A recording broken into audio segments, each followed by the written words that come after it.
কাকের মুখে রটল খবর, বনের রাজা বাঘ মরেছে। জন্তুরা সব একে একে মরা বাঘটা এলো দেখে। কেউ কহিল আহা হু, কে ভাবল বাঁচা গেল। কয়দিন পর বলল সবাই, বাঘ মরেছে এখন তবে বনের একটা রাজা তো চাই, কে তাহলে রাজা হবে? শেয়াল শুনে চুপি চুপি, মাথায় দিয়ে গাদার টুপি, লাফিয়ে উঠে সিংহাসনে, ডাকলো হুক্কা হওয়া রবে, বলল সে রাজা হবে। বালক বলল, এই বেয়াদব, ওখান থেকে নাম এক্ষুনি। রাজা হব এই কথাটি ফের যদি তোর মুখে শুনি, একটি চরে অক্কা পাবি, হুক্কা হওয়া বলে যাবি। বাঘ নেই তো আমি আছি, বাঘের পরে আমার দাবি।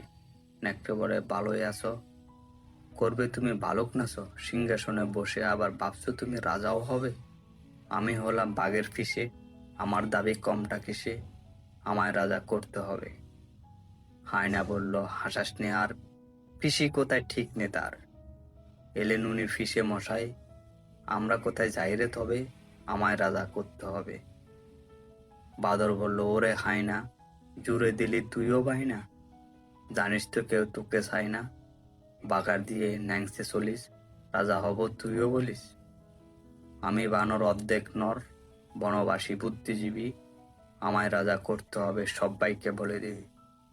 শুয়োর বলল, বাদরামি রাখ, গাছে আছিস গাছেতেই থাক, পেটটা যখন দেব ছিঁড়ে সব বুদ্ধি বেরিয়ে যাবে, আমায় বেশি কাটাস নি রে, আমি যখন গো ধরেছি আমায় রাজা করতে হবে। সব্বাই চেঁচায় ঘেউ ঘেউ খ্যাক খ্যাক, বন তোলপাড় হট্টগোল। বাদুর তখন উঠল বলে, ঘুরে ঘুরে দেখছি সবই, সবাই ভাবছিস রাজা হবি। হো হো, শেয়াল ঠাকায় দেখছিস কেউ, শুনতে পাচ্ছিস? ডাকছে যে ফের আরেকজন যে এসে গেছে, হাস্যা জওয়ান ইয়া থাবা, কেউ বলল ওরে বাবা, কেউ বলল পালা পালা, কেউ বলে আনফুলের মালা, এসে গেছে রাজা মশাই, সিংহাসনে এনে বসায় আমাদের তো রাজা সাজা, বাঘই হচ্ছে আসল রাজা। লেখক অরুণ সরকার, কবিতার নাম আসল রাজা।